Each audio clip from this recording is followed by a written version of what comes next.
శ్రీవారి గడ్డంపైన రోజూ పచ్చకర్పూరం ఎందుకు పెడతారో తెలుసా? ఈ కథ శ్రీవారి భక్తులలో అగ్రగణ్యుడైన శ్రీ అనంతాల్వార్ కథ. అనంతాల్వార్ రోజూ స్వామివారికి భక్తి శ్రద్ధలతో పూలమాలలు సమర్పించేవాడు. ఒకరోజు స్వామి కోసం పూలతోట పెంచాలి అని తిరుమలకొండ వెనుక భాగంలో గర్భిణి అయిన తన భార్యతో చెరువు తవ్వడం మొదలుపెట్టాడు. తన కోసం సేవ చేస్తున్న భక్తుడిని చూసి వెంకటేశ్వరస్వామి అక్కడికి 12 సంవత్సరాల బాలుడి రూపంలో వచ్చి తనకు సహాయం చేస్తాను అనంటాడు. అందుకు అనంతాల్వార్ ఒప్పుకోరు. దీంతో స్వామి అనంతాల్వార్ భార్యకు మట్టి మోసుకు వెళ్లడంలో సహాయం చేస్తూ ఉంటారు. వద్దు అని చెప్తున్నా సహాయం ఎందుకు చేస్తున్నావంటూ కోపంతో తన చేతిలో ఉన్న గుణపాన్ని బాలుడి రూపంలో ఉన్న స్వామిపైకి విసిరేస్తాడు.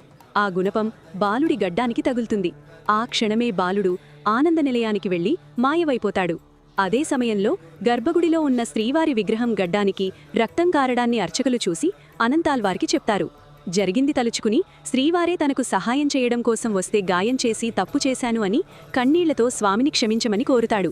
తను చేసిన గాయం చల్లబడాలని శ్రీవారి గడ్డంపైన పచ్చకర్పూరం పెడతాడు. అప్పటినుండి శ్రీవారి గడ్డం మీద రోజూ పచ్చకర్పూరం రాయడం ఒక ఆచారంగా మారింది. అలానే ఆ గుణపం తిరుమలలోని మహాద్వారం దాటిన తర్వాత కుడివైపు గోడకి ఇప్పటికీ వేలాడుతూ ఉంది.